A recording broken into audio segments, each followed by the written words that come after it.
Imagine this: 15 massive water projects, dams, irrigation, cleanup missions, all happening across the Nile Basin. And Egypt is not even getting a heads up. Game over for their old rules. Let's break this down.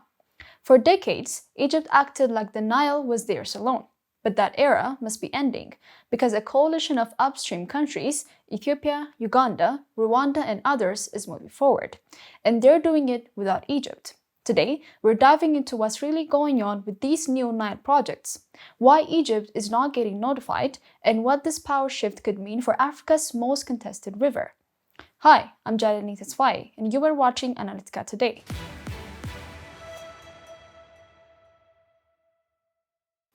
Let's rewind.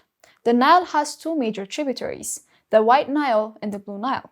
But here's the twist. Every drop starts outside Egypt. Ethiopia alone contributes over 80% of the Nile's water.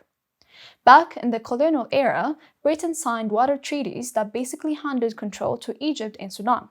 But none of the upstream countries, Ethiopia, Uganda, Kenya, were at the table.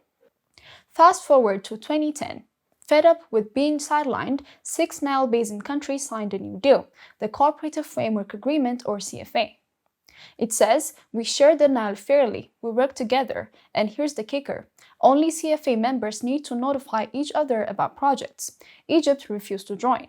So, under these rules, Egypt has zero entitlement to updates. Now, those CFA countries are stepping up. 15 major projects are on the move. Let's look at the few. Number 1. Rusumo Falls, Burundi, Rwanda, Tanzania. It is a joint hydropower dam set to light up tens of thousands of homes. Second, Blue Nile Cascades, Ethiopia. Multiple dams for energy built with local investment GERD style.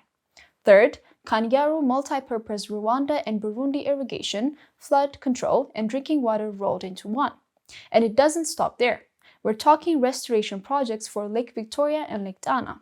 Transboundary cooperation on rivers like Baro Akobo and Mara.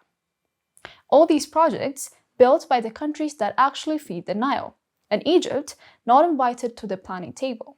For Egypt, this is not just about pride, it's survival. Over 100 million people rely on the Nile for drinking water, food, and industry.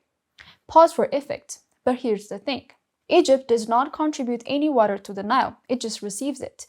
And now, the source countries are saying you don't get to control what you didn't help create. This shift is huge. For decades, Nile politics were one-sided, but now power is flowing upstream. It's not just about water, it's about sovereignty, technology, and self-reliance. These projects are funded mostly from within, citizens, domestic taxes, with support from partners like the World Bank. No more waiting for foreign powers to prove development. And Rwanda offering a minerals deal, that's a strategic alliance signal, a handshake saying we don't need permission to move forward. So, what happens now? Egypt can keep shouting from the sidelines, but the game has changed. The countries that make the Nile flow are now the ones shaping its future. In that future, it looks like cooperation between equals, not domination by legacy. What do you think? Should water be governed by geography, history, or fairness? Let us know in the comments. Don't forget to like, share, and subscribe, because next time we're going even deeper into Africa's most powerful untold stories. See you next time.